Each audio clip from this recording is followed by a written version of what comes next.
This is Rianne's unpopular opinions on healing.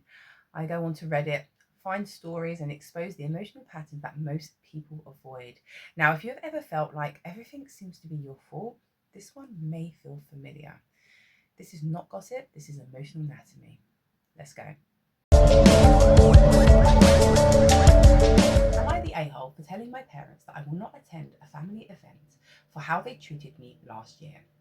Opie tells us that last year, at this family event that her parents threw, they criticised her for everything, for how she was talking, how she was dressed, for her life choices, and it made her really uncomfortable, to the point that she has decided that she's not going to go this year.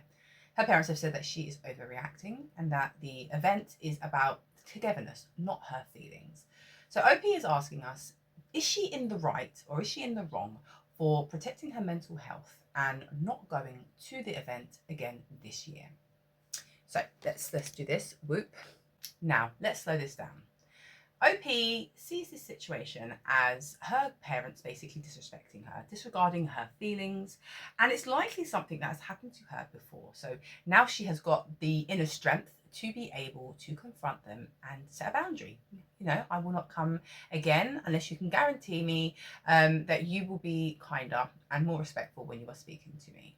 Now, the way that she is deciding that she needs space is something that we see a lot when we are observing targeted childhood emotional neglect. This is also named as being the black sheep, scapegoat, rebel, misfit.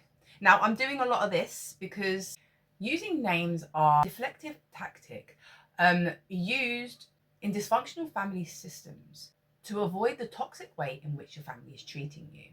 This dynamic is often called scapegoating or identified patient in family system theory, which allows family members to project their own insecurities and negative emotions onto another person. And in this case, a child. That's you. You, the child. Now, remember, up until the day before we are 18 years old, we are children. So we're not going to sugarcoat it and think, well, this happened, you know, to me, or OP, who is now a grown woman. We're not going to sugarcoat it and say, oh, it only happened when I was like 17, 18. No, we're going to identify what it is and really absorb that. Okay, this is the negative behavior. This is the deflection of people's own insecurities, the adults in your lives' own insecurities onto a child, you, when you were a child. Amongst a number of things, we are looking at deflection of responsibilities. So instead of facing their own poor behavior, abuse, neglect, the family members are focusing on the response of the black sheep. Okay. They are able then to label them as difficult, problem child, dramatic. We're also looking at gaslighting, the victim. And it is, you are a victim, okay? A child who is singled out and experiences neglect as that one person who experiences it is a victim. So we're not going to sugarcoat that either. And this is done by being told that you're too sensitive, that you're lying, you misunderstood the situation. So it invalidates the situation and it hides the abuse from the outside world and from the victim, from the child, you know, from the black sheep, because what's actually happening? This is really confusing. We can also see there is often a golden child. So the, black sheep, and I will keep doing this every time. I'm sorry if it gets annoying, but I want everyone to remember that this is just a deflection tactic, okay? Being told that you are the black sheep. So the black sheep child is often marginalized.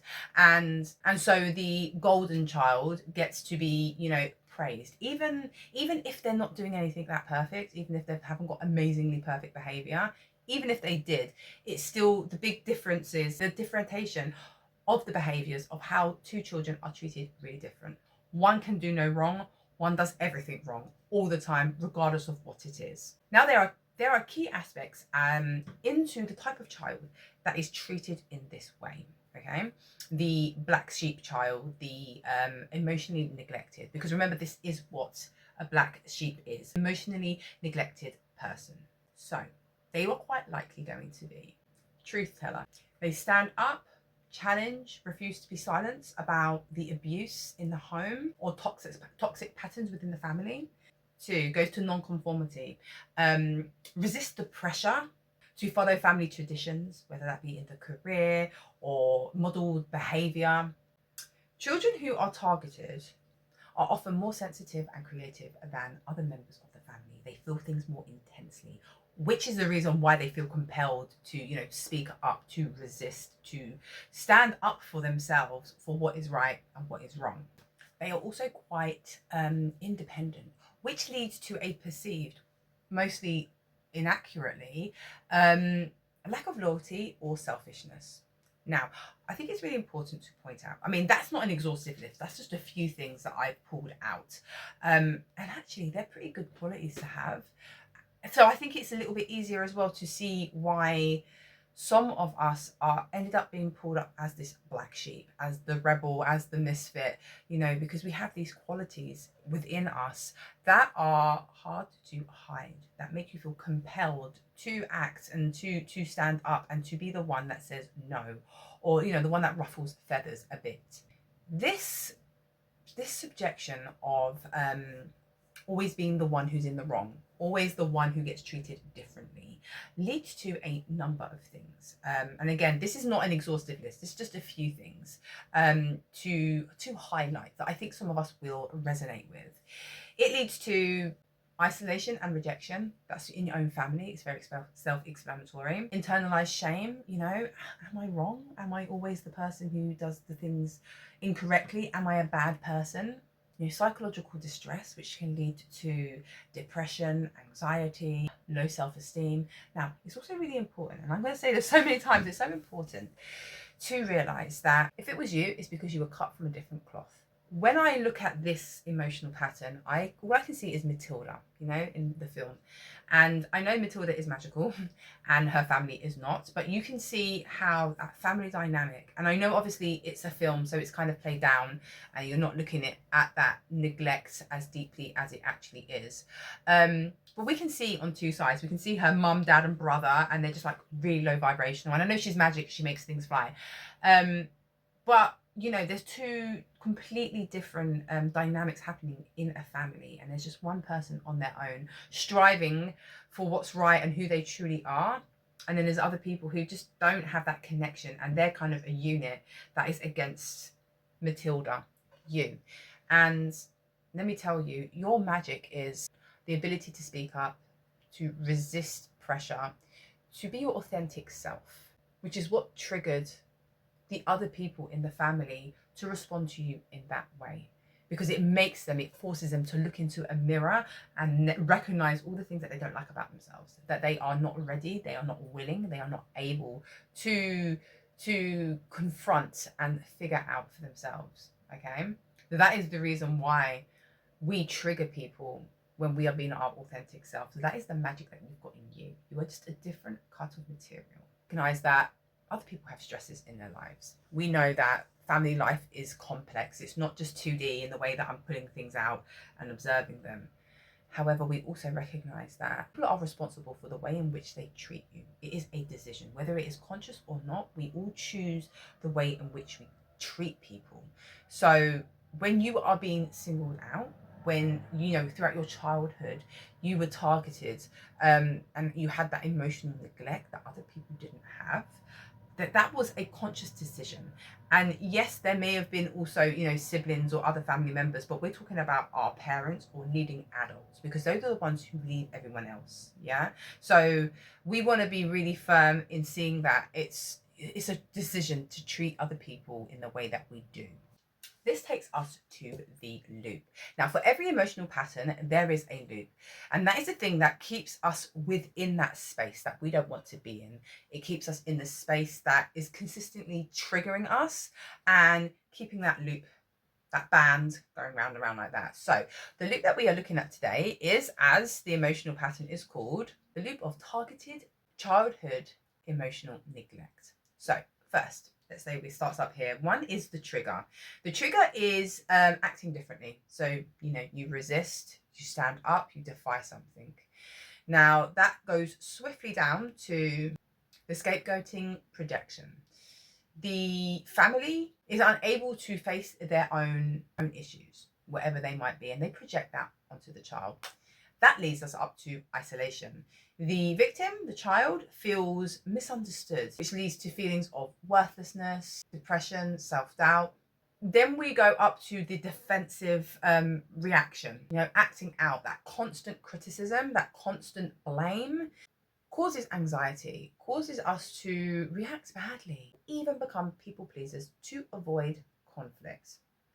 Then we go up to breakaway and rejection. So that breakaway can be emotional or physical. Now, when you are younger and you know, it's more likely to be emotional, even though this is the kind of thing that can cause kids to run away because the burden is too big. It's a huge thing. And even though we're looking at quite 2D, it's a huge burden. So they need that emotional or physical distance. Now, once you get to there, once you get to that distance and that space, it can then be triggered again because they're acting out, they're acting differently. And that keeps that cycle going. And you can see it can just keep going and going and going. The loop is only going to be broken when you realize that you are a symptom of the sick system, not the cause of it.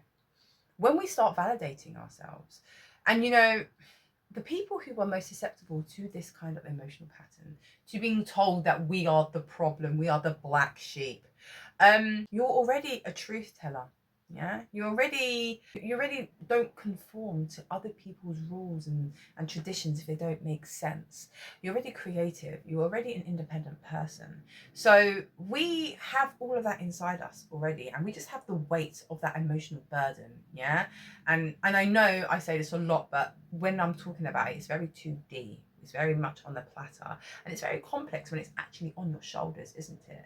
But we've already got those qualities within ourselves. So it's about recognizing it and validating yourself. Hang on a minute. No, I'm right to say these things. I'm right to have these feelings. And even if someone's telling us that we're wrong, doesn't mean that we are. Now, a moment for reflection. Grab out your journals and have a look, because I have got 2 things for you. First one is in the description box, scroll right down to the bottom. I have set out some questions in the name of reframing the narrative and inner work alongside self-compassion. So yeah, spend some time with it, sit with those questions and see how they resonate and if they pull out anything for you in relation to what we have been talking about today. Now, number 2, I have got 4 questions. I know it's normally 3, but today we're going for 4. So I would like you to ask yourself, 1, what family rules, traditions, or values did I break that caused me to be labelled the black sheep? 2, was I treated differently, more strict, less affectionately than my siblings? 3, what have I accomplished since I stopped awaiting approval of my family? And 4, do I owe my time and my presence if it leads to a consistent emotional pain and criticism? Sit with it. See what that brings up. Now remember, emotional patterns are patterns, but doesn't mean that you are going to experience every single marker that has been discussed. So sit with it and be gentle with yourself. Some things come up straight away. Some things take a little bit of soul-searching. Healing isn't about being perfect. It's about awareness of what drives it. If the pattern today resonated, sit with it gently. So until the next reflection, I hear you, I see you, and I feel you. Bottoms up.